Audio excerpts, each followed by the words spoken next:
Buen día y bienvenidos a Entrenarme Podcast. Les habla la doctora Gabriela Tochimani y el tema de hoy es pólipos colorectales.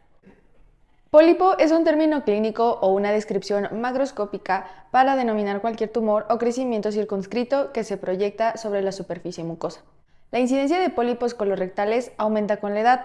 Son más comunes en los países occidentales, con una prevalencia del 30% en las personas mayores de 50 años en los Estados Unidos. Sin embargo, el 6% de los niños se ven afectados y el porcentaje sube al 12% en niños con hemorragia digestiva baja. Los factores de riesgo incluyen la edad avanzada, el sexo masculino, una dieta rica en grasas y baja en fibra, el consumo de tabaco y el consumo excesivo de alcohol. Las personas con antecedentes familiares de pólipos, cáncer colorectal y poliposis intestinal tienen un mayor riesgo de desarrollar pólipos en el colon. Se encontró que la enfermedad inflamatoria intestinal estaba asociada con una menor prevalencia de pólipos. Dentro de la etiología, la genética juega un papel importante. La poliposis adenomatosa familiar, o PAF, es autosómica dominante afectando el gen APC. La mayoría de los pacientes afectados desarrollan cáncer colorectal a una edad temprana, es decir, menos de 40 años. El síndrome de poliposis juvenil también es autosómico dominante. Del 50 al 60% de los pacientes tienen una mutación en el gen SMAD4 o BMPR1A. A los 35 años, el 20% de los pacientes desarrolla cáncer colorectal. Existen otras formas de herencia como la poliposis asociada al gen MUTYH y es autosómica recesiva. Se clasifica según su naturaleza, ya sea neoplásicos o no neoplásicos. Dentro de los pólipos no neoplásicos está el pólipo hiperplásico. Son lesiones frecuentes de predominio en el colon distal y de pequeño tamaño, menores a 5 milímetros. Microscópicamente, las glándulas presentan un aspecto cerrado y una superficie micropapilar. Está constituido por células absortivas y caliciformes con núcleos basales y sinatípias.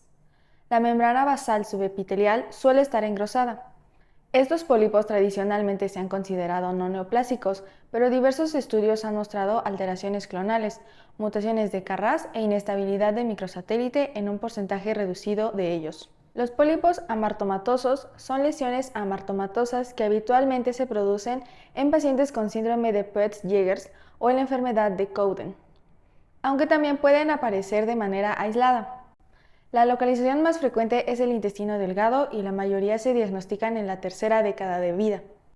Su tamaño es variable entre 5 a 40 milímetros y pueden ser sésiles o pediculados.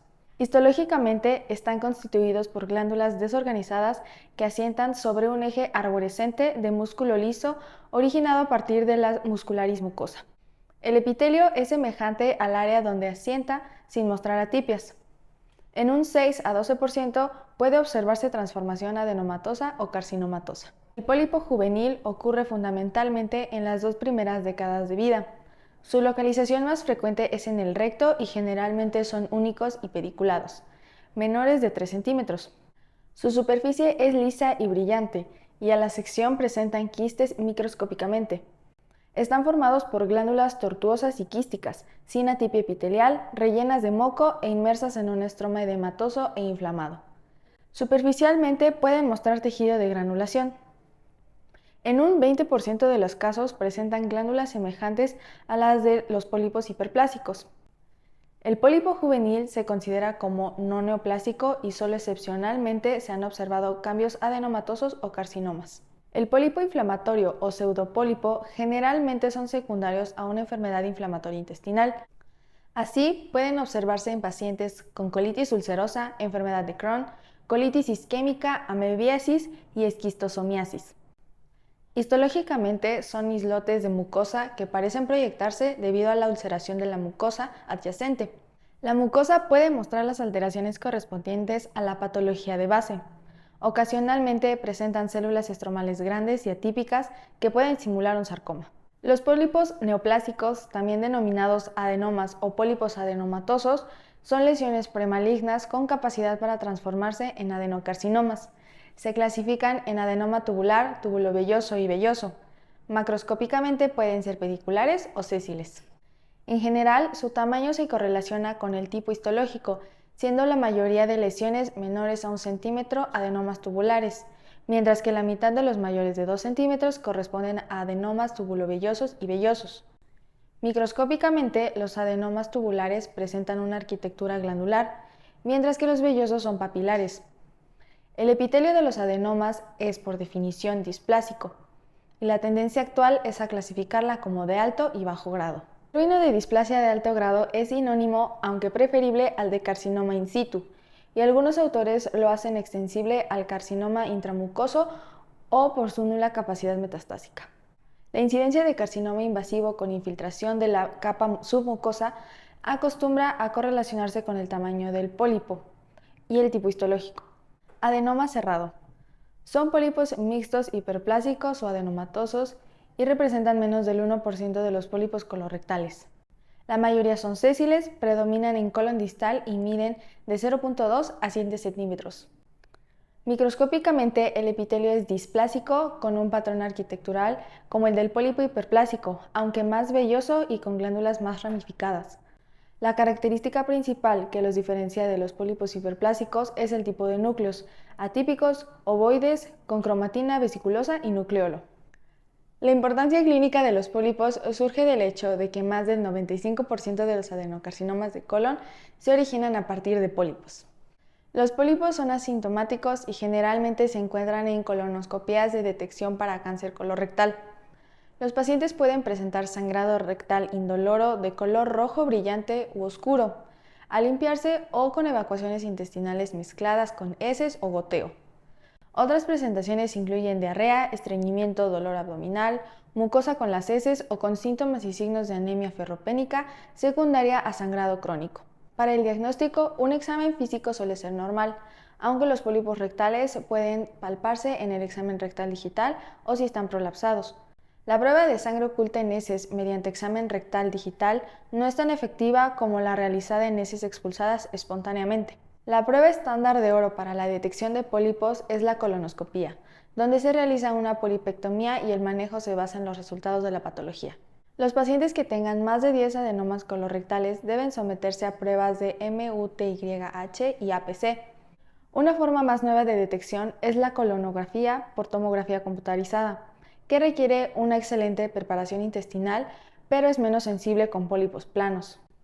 Otras formas de diagnosticar son con enemas de bario de doble contraste y endoscopías con cápsulas de colon.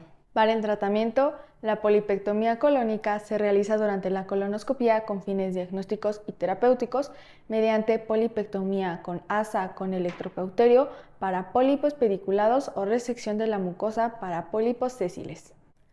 La colectomía total con anastomosis ileorrectal o proctocolectomía con anastomosis de reservorio ileoanal se realiza por motivos profilácticos para la poliposis adenomatosa familiar y la poliposis asociada a MUTYH. Las pautas para la detección del cáncer colorectal recomiendan una colonoscopía a partir de los 45 años para la población general y antes para los pacientes en riesgo. Los factores de riesgo para el cáncer de colon incluyen patología del pólipo, ya sea adenomatoso, aserrado, con displasia de alto grado con más del 25% de histología vellosa, pólipo de más de 1 centímetro de diámetro, pólipos ubicados en el colon proximal y el número de pólipos de más de 3. Por lo tanto, se recomienda realizar una colonoscopia de seguimiento en 10 años si no se encuentran pólipos o pequeños pólipos hiperplásicos distales. En 5 años si hay pequeños pólipos aserrados sésiles sin displasia, en 3 años si son grandes pólipos aserrados sésiles o con displasia o adenoma aserrado tradicional. Se recomienda la colectomía en casos de pólipos resecados con características de alto riesgo de malignidad, es decir, invasión del tercio inferior de la submucosa, márgenes de resección indeterminados o positivos, margen inferior a 1 milímetro, invasión linfovascular o mala diferenciación, ya que existe una alta incidencia de linfadenitis metastásica ganglionar. Dentro de las complicaciones se encuentra sangrado, diarrea crónica, obstrucción intestinal, cáncer y anemia crónica. Dentro del pronóstico, el riesgo de cáncer por un pólipo colónico esporádico de 1 centímetro es de alrededor del 8% a los 10 años y del 24% a los 20 años. En última instancia, el riesgo de malignidad también depende del tipo de pólipo, la histología y si existe una asociación con los síndromes de poliposis. Con esto terminamos el repaso a pólipos colorectales. Agradezco mucho su atención. Les hablo la doctora Gabriela Tochimani para Entrenarme Podcast y nos escuchamos en el siguiente tema.